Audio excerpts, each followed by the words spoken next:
Yeah, somebody would, who was it, Peter? Peter was trying to protect Jesus. I think it's John's Gospel is the only one that says it was Peter. The other ones say a man struck it. Yeah. John is more specific. And isn't it interesting how you don't hear that as general conversation? It's like, that didn't happen. They don't want to talk about that. It's just, this is what happened. Cain was taken out of the garden. Could we expect that behavior from Peter, you think? Yes. Yes. So isn't it interesting also that he's very specific to put the name of the servant in there? Mm-hmm. Makes it personal. That shows also that, when we read, for instance, when he's about ready to be taken before Annas, John's Gospel not only is the only one that reports that it was Peter that specifically cut off the ear, John's Gospel is also the one that specifically mentions Annas. He was taken to Annas before Caiaphas. Now, does anybody know who Annas is? Probably a court judge or something.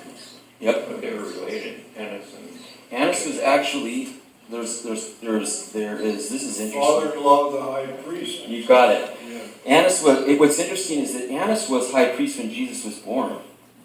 Annas was priest from AD 6 to about AD 15.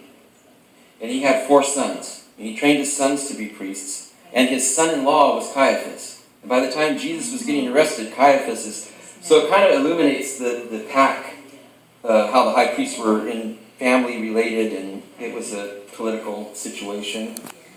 But, so, then the detachment of soldiers, there's that word detachment again, which probably in this case, in verse 12, means probably about 150 soldiers with its commander, and the Jewish officials arrested Jesus. They bound him and brought him first to Annas, I'm reading at verse 13, who was the father-in-law of Caiaphas, the high priest of that year. Caiaphas was the one who had advised the Jews that it would be good if one man died for the people. For instead of, better than one should die than for all. Can we say that Annas summed up the gospel in one sentence? In one sentence.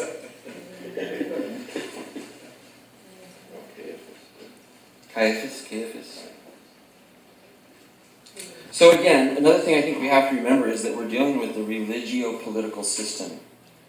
Under Christianity, under Constantine, Christianity became a religio-political system. And Constantine's theology was it. If you didn't agree with Constantine's theology, you were gone.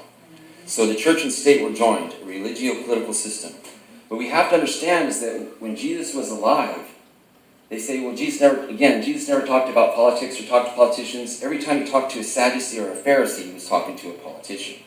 And he said, your father's the devil. So he was blunt with the politicians of his day.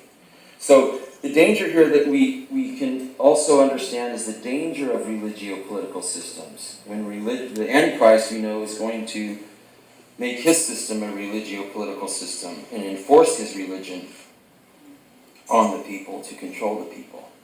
And as Christians, sometimes we watch politics, and if we take one side of the Democratic Party, we can get so involved and enraptured with it, and get so consumed with it. And sometimes I think keeping things in context so that we don't get so consumed by what's going on in the news, we kind of just back away and go, wait a minute, my kingdom's not of this